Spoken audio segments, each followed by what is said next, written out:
ويوم يعد الظالم على يديه يقول يا ليتني اتخذت مع الرسول سبيلا।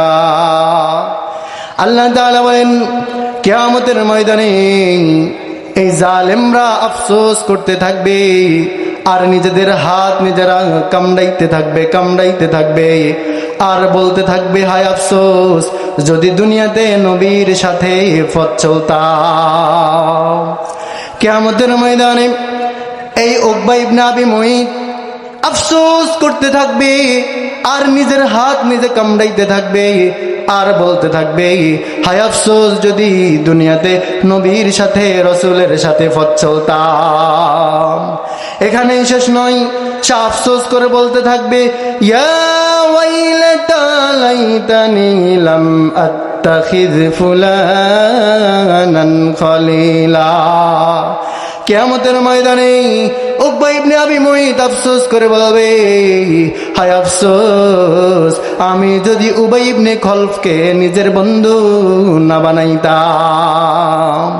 কিয়ামতের ময়দানে সে আফসোস করবে, নিজের হাত নিজে কামড়াইতে থাকবে আর বলতে থাকবে, যদি দুনিয়াতে রাসূলের সাথে পথ চলতাম, যদি দুনিয়াতে আমি উবাই ইবনে খলফকে আমার বন্ধু না বানাইতাম। এখানেই শেষ নয়, সে আফসোস করে বলতে থাকবে, লাকাদ আদাল্লানি আনিয যিকরি বাদা ইয জাআনি ওয়া কানা আশ-শাইতানু লিল ইনসানি খাযুলা।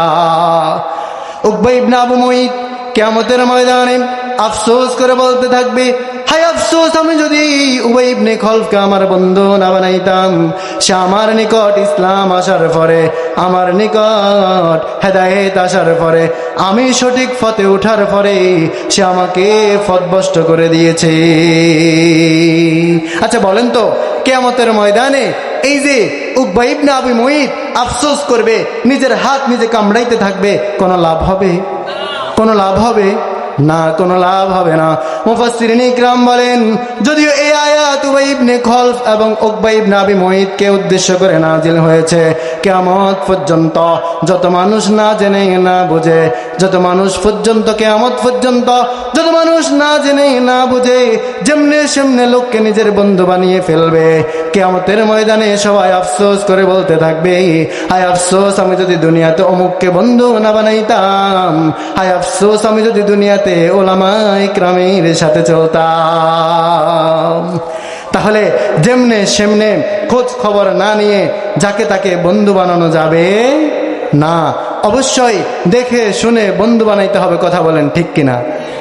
এই উকবা ইবনে আবি মুঈত কিয়ামতের ময়দানে আফসোস করবে, নিজের হাত নিজে কামড়াবে আর বলবে, যদি দুনিয়াতে রাসূলের সাথে পথ চলতাম, যদি দুনিয়াতে আমি এই উবাই ইবনে খলফকে বন্ধু না বানাইতাম, সে তো আমার নিকট হেদায়েত আসার পরে আমাকে পথভ্রষ্ট করে দিয়েছে, আমাকে ইসলাম থেকে দূরে নিয়ে গিয়েছে, আজকে তো আমার জাহান্নাম ছাড়া কোনো উপায়।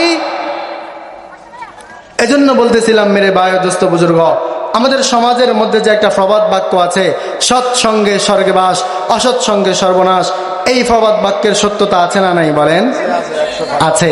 তার মানে যেমনে সেমনে লোককে বন্ধু বানানো যাবে না।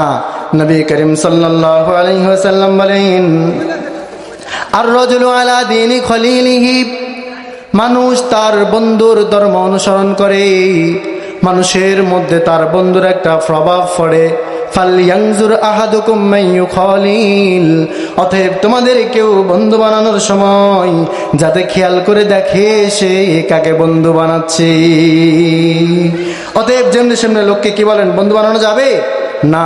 শুধু তাই নয়, আন আবি হুরায়রা রাদিয়াল্লাহু তাআলা আনহু قال, নবী করিম সাল্লাল্লাহু আলাইহি ওয়াসাল্লাম হাদিস শরীফের মধ্যে বলেন, ও আমার উম্মত ভালো করে শুনে নাও, লা তুসাহিব ইল্লা মুমিনান ওয়া লা ইয়াকুল তাআমাকা ইল্লা তাকিয়ুন। হে আমার উম্মত ভালো করে শুনে নাও, মুমিন ছাড়া কাউকে কখনো সঙ্গী বানাইবা না, মুমিন ছাড়া কখনো কাউকে, নেককার ছাড়া কখনো কাউকে নিজের বন্ধু বানাইবা না, এবং মুত্তাকি ছাড়া কোনো মানুষ যেন তোমার খাবার না খায়। নবী করিম সাল্লাল্লাহু আলাইহি ওয়াসাল্লাম বলেন, লা তুসাহিব ইল্লা মুমিনান। ও আমার উম্মত, ভালো করে শোনো, মুমিন ছাড়া কাউকে নিজের বন্ধু বানাইবা না। ওয়ালা ইয়াকুল তুআমাকা ইল্লা তাকিয়ুন। মুত্তাকি, পরহেজগার, নামাজি ব্যক্তি ছাড়া কোনো মানুষ যেন তোমার খাবার না খায়। অতএব যেমনে সেমনে লোককে বন্ধু বানানো যাবে না। আপনি বলবেন, হুজুর বন্ধু বানাইলে কোনো সমস্যা আছে? হ্যাঁ, অবশ্যই সমস্যা আছে। হাদিস শরীফের মধ্যে নবী করিম সাল্লাল্লাহু আলাইহি ওয়াসাল্লাম ভালো বন্ধু আর খারাপ বন্ধুর দৃষ্টান্ত দিতে গিয়ে বলেন, নবী করিম সাল্লাল্লাহু আলাইহি ওয়াসাল্লাম বলেন, ও আমার উম্মত, ভালো করে শুনে নাও, ভালো বন্ধু এবং খারাপ বন্ধুর দৃষ্টান্ত কেমন জানোনি? ভালো বন্ধু হচ্ছে আতর ব্যবসায়ীর মতো, আর খারাপ বন্ধু হচ্ছে কামারের মতো। তুমি যদি আতর ব্যবসায়ীর সাথে বন্ধুত্ব করো, হয়তোবা আতর ব্যবসায়ী তোমাকে আতর হাদিয়া দিবে। কি দিবে বলেন? আতর হাদিয়া দিবে। যদি আতর বা তোমার বন্ধু তোমাকে হাদিয়া নাও দেয়, তুমি হয়তোবা তোমার বন্ধুর কাছ থেকে আতর কিনে নিবে। তোমার বন্ধু তোমাকে আতর হাদিয়াও দিল না, তুমি তোমার বন্ধুর কাছ থেকে আতর ক্রয় করলা না, অন্তত কমপক্ষে তুমি যখন তোমার আতর ব্যবসায়ী বন্ধুর দোকানে যাইবা, তখন তোমার নাকের মধ্যে আতরের সুঘ্রাণ আসবে। কথা বলেন ঠিক নি? নবী করিম সাল্লাল্লাহু আলাইহি ওয়াসাল্লাম বলেন, খারাপ বন্ধু হচ্ছে কামারের মতো। কামারকে যদি তুমি বন্ধু বানাও, হয়তো কামারের চুলা থেকে আগুনের ফুলকি এসে তোমার কাপড় জ্বালায় দিবে, আর যদি তোমার কাপড় নাও জ্বালায়, তোমার জন্য তোমার কপালে ওই কামারের আগুনের দুর্গন্ধ ছাড়া কিছু নাই। এজন্য যেমনে সেমনে লোককে বন্ধু বানানো যাবে না। নবীজি বলেন, শোনো, ভালো বন্ধুর দৃষ্টান্ত হচ্ছে আতর ব্যবসায়ীর মতো। হয়তো সে তোমাকে আতর হাদিয়ে দিবে, না হয় তুমি তার কাছ থেকে আতর ক্রয় করবে, আর তুমি ক্রয় করলা না, সে তোমাকে হাদিয়াও দিল না, অন্তত তুমি যখন তোমার আতর ব্যবসায়ী বন্ধুর দোকানে যাবে, তো তোমার নাকের মধ্যে আতরের ঘ্রাণ আসবে। আর যদি তুমি খারাপ কাউকে বন্ধু বানাও, তো তার দৃষ্টান্ত হচ্ছে কামারের মতো। কামারের দোকানে তুমি গেলে, হয়তোবা তার চুলা থেকে আগুনের ফুলকি এসে তোমার কাপড় জ্বালিয়ে দিবে। যদি কাপড় নাও জ্বালায়, তোমার কপালে তোমার জন্য তার চুলার ওই যে কয়লা পোড়া গন্ধ ছাড়া আর কিছু। এজন্য যেমনে সেমনে লোককে বন্ধু বানানো যাবে, যেমনি সেমনে লোককে সাপোর্ট করা যাবে না, যেমনি সেমনে লোকের পিছনে স্লোগান দেওয়া যাবে না, যেমনি সেমনে লোককে সমর্থন করা যাবে না। ও মুসলমান ভাইরা রে আমার, আপনি যদি একজন ভালো মানুষকে সমর্থন করেন, আপনি যদি একজন ভালো মানুষকে সাপোর্ট দেন, আপনি যদি একজন ভালো মানুষের সাথে থাকেন, আপনার সাপোর্ট পাইয়া, আপনার সমর্থন পাইয়া, ওই ভালো মানুষটা যদি ভালো কাজ করে, ওই লোকটা ভালো কাজ করে যেই পরিমাণ সওয়াব পাবে, আপনি ওনাকে সাপোর্ট দেওয়ার কারণে আপনিও সেই পরিমাণ সওয়াব পেয়ে যাবেন। আর আপনি যদি কোন খারাপ মানুষকে সাপোর্ট করেন, কোন খারাপ মানুষকে যদি আপনি সমর্থন করেন, কোন খারাপ মানুষকে যদি আপনি পিছনে স্লোগান দেন, তো সে আপনার সাপোর্ট পাইয়া, আপনার সমর্থন পাইয়া, আপনার মিছিলের জোরে সে যত রকমের ছাদাবাজি করবে, যত রকমের টেন্ডারবাজি করবে, যত সালিশ বাণিজ্য করবে, যত ভূমিকা পালন করবে, মানুষের উপরে জুলুম করবে, তো সে জুলুম করার কারণে, সে ছাদাবাজি করার কারণে, সে অন্যায় করার কারণে যেই পরিমাণ গুনার বাগী সে হবে, আপনি যে জেনে শুনে তাকে সমর্থন দিয়েছেন, আপনিও সমানভাবে অপরাধী হবেন। কথা বলেন ঠিক নেই? অতএব যেমনি সেমনি লোককে সাপোর্ট করা যাবে।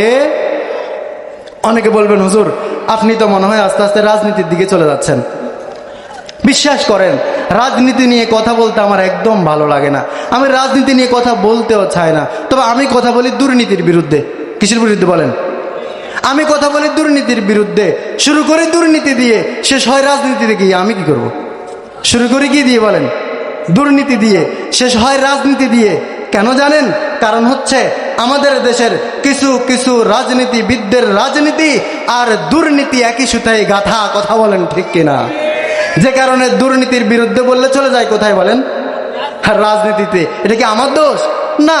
যে সমস্ত নেতাদের, যে সমস্ত রাজনীতিবিদদের রাজনীতি আর দুর্নীতি একই সুতায় গাঁথা, আপনারা দুর্নীতি বন্ধ করে দেন, আপনারা খুন বন্ধ করে দেন, আপনারা গুম বন্ধ করে দেন, আপনারা রিলিফের চাউল মারা বন্ধ করে দেন, আপনারা রাস্তার টাকা মারা বন্ধ করে দেন, আপনারা সালিশ বাণিজ্য বন্ধ করে দেন, আপনারা মানুষের উপর জুলুম বন্ধ করে দেন। আমরা আপনাদের বিরুদ্ধে কথা বলতে হবে।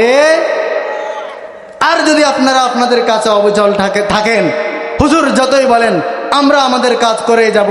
তো স্পষ্ট কথা শুনে রাখেন, আমাদেরও দেহের মধ্যে যতদিন শক্তি আছে, কণ্ঠে যতদিন জোর আছে, দেহে যতদিন রক্ত প্রবাহিত হবে, আমরাও দুর্নীতির বিরুদ্ধে কথা বলেই যাব, বলেই যাব, বলেই যাব।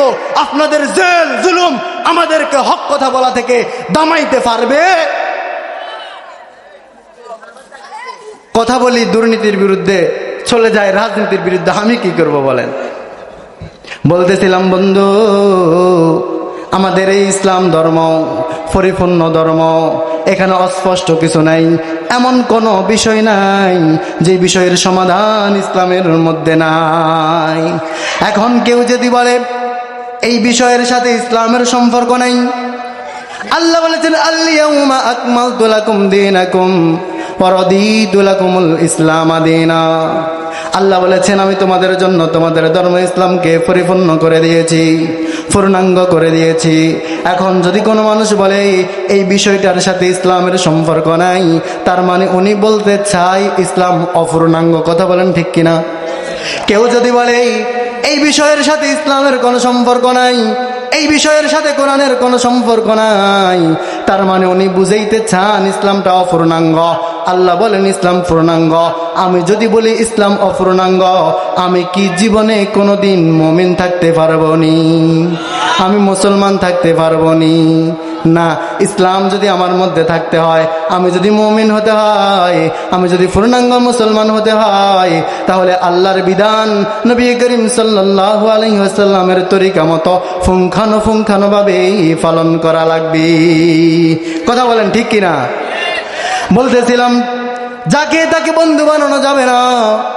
এক সাহাবী এসে নবী করিম সাল্লাল্লাহু আলাইহি ওয়াসাল্লামকে জিজ্ঞেস করলেন, ইয়া রাসূলুল্লাহ, ওই ব্যক্তির ব্যাপারে আপনি কি বলবেন যে ব্যক্তি একটা দলকে, একটা কওমকে ভালোবাসে, কিন্তু সে তাদের সাথে মিলতে পারছে না, তাদের সাথে সাক্ষাৎ করতে পারছে না? নবী করিম সাল্লাল্লাহু আলাইহি ওয়াসাল্লাম বলেন, আল মারউ মা মান আহাব্বা। ও আমার সাহাবী শোনো, দুনিয়াতে যে যাকে ভালোবাসবে কিয়ামতের দিন সে তার সাথে থাকবে। ও বন্ধু, দুনিয়াতে যদি আপনার সম্পর্ক একজন আলেমের সাথে হয়, দুনিয়াতে যদি আপনার সম্পর্ক একজন মসজিদের ইমাম সাহেবের সাথে হয়, দুনিয়াতে যদি আপনার সম্পর্ক একজন মুফতি সাহেবের সাথে হয়, দুনিয়াতে আপনার সম্পর্ক যদি একজন মুহাদ্দিস সাহেবের সাথে হয়, কিয়ামতের ময়দানেও রাসূলের হাদিস অনুযায়ী আপনি ওই মুফতি সাহেবের সাথে থাকবেন। আর দুনিয়াতে যদি আপনার বন্ধু হয় কোন চাঁদাবাজ, কোন টেন্ডারবাজ, কোন অপরাধী, কোন জালেম, তো কিয়ামতের ময়দানে মনে রাখবেন আপনার হাসর ওই টেন্ডারবাজের সাথে হবে, ওই চাঁদাবাজের সাথে হবে, ওই ঘুষখোরের সাথে হবে। ঘুষখোর ঘুষ খাওয়ার কারণে, চাঁদাবাজ চাঁদাবাজি করার কারণে, টেন্ডারবাজ টেন্ডারবাজি করার কারণে জাহান্নামে যাবে, আপনি বুঝি তার সাথে থেকে জান্নাতে যাবেন? কি বলেন? কি বলেন? আপনার বন্ধু জাহান্নামে যাবে, আপনি বুঝি জান্নাতে যাবেন? না। এজন্য বন্ধু যাকে তাকে বন্ধু বানানো যাবে না, যাকে তাকে সাপোর্ট দেওয়া যাবে না, যার তার পিছনে স্লোগান দেওয়া যাবে না। বন্ধু বানাইতে হবে এমন ব্যক্তিকে, সাপোর্ট দিতে হবে এমন ব্যক্তিকে, সমর্থন করতে হবে এমন ব্যক্তিকে, যার সাথে কিয়ামতের ময়দানে থাকলে অন্তত তার উসিলায় আল্লাহর জান্নাতে যাওয়ার আশা করা যায়। কথা বলেন ঠিক নেই? এজন্য যাকে তাকে বন্ধু বানানো যাবে না, যার তার সাথে অন্তরের সম্পর্ক করা যাবে না। এখন প্রশ্ন হচ্ছে বন্ধু কাকে বানাবেন? বন্ধু কাকে বানাবেন? এই বিষয়টাও হাদিস শরীফের মধ্যে এসেছে। আল্লাহর নবীর সাহাবী হযরত ইবনে আব্বাস রাদিয়াল্লাহু তাআলা আনহু রাসূল করিম সাল্লাল্লাহু আলাইহি ওয়াসাল্লামের কাছে গিয়ে জিজ্ঞাসা করলেন, ওগো আল্লাহর নবী, আমাদের মধ্যে ভালো বন্ধুকে, উত্তম বন্ধুকে? নবী করিম সাল্লাল্লাহু আলাইহি ওয়াসাল্লাম বলেন, ও আমার সাহাবী শোনো, আমি তোমাকে কয়েকটা গুণ বলে দেই, এই গুণগুলো যার মধ্যে থাকবে সে হচ্ছে ভালো বন্ধু। কি গুণ? নবী করিম সাল্লাল্লাহু আলাইহি ওয়াসাল্লাম বলেন, মান যাকারাকুম বিল্লাহি রুয়াতুহু, যার দিকে তাকাইলেই তোমার আল্লাহর কথা স্মরণ হয়, হাজার বন্ধুর মধ্যে সে হচ্ছে উত্তম বন্ধু। কি গুণ থাকতে হবে বলেন? যার দিকে তাকাইলে কার কথা স্মরণ হয়? আল্লাহর কথা স্মরণ হয়। নবী করিম সাল্লাল্লাহু আলাইহি ওয়াসাল্লাম বলেন, যার দিকে তাকাইলে আল্লাহর কথা স্মরণ হয় সে হচ্ছে উত্তম বন্ধু। আরেকটা গুণ নবী করিম সাল্লাল্লাহু আলাইহি ওয়াসাল্লাম বলেন, ওয়াজাদা ফি ইলমিকুম মানতিকুহু। নবী করিম সাল্লাল্লাহু আলাইহি ওয়াসাল্লাম বলেন, যার সাথে কথা বললে, যার সাথে আলোচনা করলেই তোমার জ্ঞান বাড়ে, তোমার ইলম বাড়ে, সে হচ্ছে উত্তম বন্ধু। তাহলে এক নাম্বার গুণ হচ্ছে যার দিকে তাকাইলে আল্লাহর কথা স্মরণ হয় সে হচ্ছে উত্তম বন্ধু। দ্বিতীয় নাম্বার গুণ হচ্ছে যার সাথে কথা বললে নিজের জ্ঞান বাড়ে, নিজের ইলম বাড়ে, সে হচ্ছে উত্তম বন্ধু। তৃতীয় নাম্বার নবী করিম সাল্লাল্লাহু আলাইহি ওয়াসাল্লাম বলেন, ওয়া যাকারাকুম বিল আখিরাতি আমালুহু। যার আমল দেখলে, যার উঠা বসা দেখলে, যার চলাফেরা দেখলে তোমার আখিরাতের কথা স্মরণ হয় সে হচ্ছে তোমার উত্তম বন্ধু। সুবহানাল্লাহ। তাহলে উত্তম বন্ধুর গুণ কয়টা বলেন? উত্তম বন্ধুর গুণ কয়টা? সবাই মুখ খুলেন। উত্তম বন্ধুর গুণ কয়টা? তিনটা।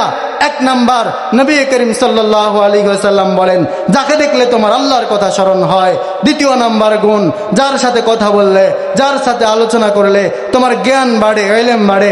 তৃতীয় নাম্বার গুণ, যাকে দেখলে, যার দিকে তাকাইলে তোমার আখিরাতের কথা স্মরণ হয় সে হচ্ছে উত্তম বন্ধু। জোরে বলেন সুবহানাল্লাহ। তার মানে যাকে তাকে বন্ধু বানানো যাবে, যার তার পিছনে স্লোগান দেয়া যাবে, যাকে তাকে নিজের নেতা বানানো যাবে না। ও বন্ধু, কুরআনুল কারীমের মধ্যে আমার আল্লাহ রাব্বুল আলামিন বলেন, লা ইয়াত্তাখিযুল মুমিনুনাল কাফিরিনা আউলিয়া মিন দুনিল মুমিনিন। আল্লাহ তাআলা বলেন, কোন মুমিন যেন মুমিনদেরকে ব্যতীত কোন কাফেরকে নিজের বন্ধু হিসাবে গ্রহণ না করে। কোন মুমিন অন্য মুমিন ছাড়া কোন কাফেরকে নিজের বন্ধু হিসাবে গ্রহণ করতে পারবে না। আল্লাহ রাব্বুল আলামিন বলেন, আল্লাযীনা ইয়াত্তাখিযুনাল কাফিরিনা আউলিয়া মিন দুনিল মুমিনিন আয়াবতাগুনা ইনদাহুমুল ইজ্জা আয়াবতাগুনা ইনদাহুমুল ইজ্জাতা ফাইন্নাল ইজ্জাতা লিল্লাহি জামিআ। আল্লাহ রাব্বুল আলামিন বলেন, যারা মুমিনদেরকে বাদ দিয়ে কাফেরদেরকে বন্ধু বানায়, আল্লাহ নিজেই বলেন আয়াবতাগুনাল ইজ্জাতা, তারা কি কাফেরদেরকে বন্ধু বানায়, তারা কি কাফেরদের সঙ্গে থাকিয়া, তারা কি কাফেরদেরকে সাপোর্ট দিয়া নিজেরা ইজ্জতওয়ালা হতে চায় নাকি, নিজেরা সম্মানওয়ালা হতে চায় নাকি? তাদের জেনে রাখা উচিত সব ইজ্জতের মালিক হচ্ছেন আমার আল্লাহ। সব ইজ্জতের মালিক কে? বেইজ্জতের মালিক কে? কাজেই কেউ যদি কোনো কাফেরদের সাথে বন্ধুত্ব করে ইজ্জতের মালিক হওয়ার জন্য, নিজের অবস্থান ঠিক রাখার জন্য, নিজের ক্ষমতা ঠিক রাখার জন্য তার এই স্বপ্ন দিবা স্বপ্ন, কথা বলেন ঠিক কিনা? কারণ ইজ্জতের মালিককে, বেইজ্জতের মালিককে, ক্ষমতার মালিককে। আল্লাহ তাআলা বলেন, কুলিল্লাহুম্মা মালিকাল মুলকি তুতিল মুলকা মান তাশা ওয়া তানজিউল মুলকা মিম্মান তাশা ওয়া তুইজ্জু মান তাশা ওয়া তুযিল্লু মান তাশা বিয়াদিকাল খায়র ইন্নাকা আলা কুল্লি শাইইন কাদির। আল্লাহ তাআলা বলেন, সব ক্ষমতার মালিক আমি আল্লাহ। আমি আল্লাহ যাকে চাই তাকে ক্ষমতা দান করি, যাকে চাই আবার ক্ষমতা থেকে নামায়া দেয়। আল্লাহ বলেন, সব সম্মানের মালিক আমি আল্লাহ। আমি যাকে চাই তাকে সম্মান দান করি, যাকে চাই তাকে বেইজ্জতি করি। অতএব কাফেরদেরকে সম্মান পাওয়ার জন্য, কাফেরদেরকে কেউ যদি নিজের অবস্থান ঠিক রাখার জন্য বন্ধু বানাই, তার এই স্বপ্ন দিবা স্বপ্ন, কথা বলেন ঠিক কিনা? আল্লাহ যদি চাই সারা বিশ্বের সব কাফেরও যদি পক্ষে থাকে, নিজের সম্মান ধরে রাখা সম্ভব নয়। আবার আল্লাহ যদি চায় পৃথিবীর সব মানুষগুলো যদি একত্রিত হয়ে যায় কাউকে অপমানিত করার জন্য, কাউকে বেইজ্জতি করার জন্য, আমার আল্লাহ যদি তাকে সম্মান দিতে চান, তাকে বেইজ্জতি করা দুনিয়ার কোনো মানুষের পক্ষে সম্ভব নয়। কথা বলেন ঠিক কিনা? অতএব মুমিন ছাড়া, মুসলমান ছাড়া, নামাজি কালামি হক পথে চলে, হালাল খায় এমন মানুষ ছাড়া অন্ধভক্ত হয়ে কাউকে বন্ধু বানানো যাবে? এটা কার নির্দেশ বলেন? কার নির্দেশ? যারা দুনিয়ার জমিনে অন্ধভক্ত হয়ে দুনিয়ার লোভ লালসায় পড়ে দুনিয়ার ক্ষমতার লোভে পড়ে, দুনিয়ার টাকা পয়সার লোভে পড়ে যেমনে সেমনে মানুষকে বন্ধু বানাইবে, কিয়ামতের ময়দানে আফসোস করবে, কিন্তু এ আফসোসে কোনো লাভ হবে না। ও বন্ধু, বলতেছিলাম আল্লাহ রাব্বুল আলামিন আমাদের জীবন বিধান হিসেবে আল কোরআন দিয়েছেন। নবী করিম সাল্লাল্লাহু আলাইহি ওয়াসাল্লাম আমাদের জন্য হাদিস শরীফ রেখে গিয়েছেন। নবী করিম সাল্লাল্লাহু আলাইহি ওয়াসাল্লাম বলেন, তারাকতু ফীকুম আমরাইন লান তাদিল্লু মা তামাসসাকতুম বিহিমা কিতাবাল্লাহি ওয়া সুন্নাতা রাসূলিহি। নবীজি বলেন, ও আমার উম্মত শোনো, আমি তোমাদের মাঝে দুইটা জিনিস রেখে যাচ্ছি, যতদিন পর্যন্ত তোমরা এই দুই জিনিসকে মজবুত ভাবে শক্তভাবে আঁকড়িয়ে ধরবে, ততদিন পর্যন্ত তোমরা পথভ্রষ্ট হইবা না। দুনিয়ার কোন মানুষ তোমাদেরকে বেইজ্জতি করতে পারবে না। একটা হচ্ছে আল্লাহর কোরআন, দ্বিতীয়টা হচ্ছে আমি রাসূলের সুন্নাত।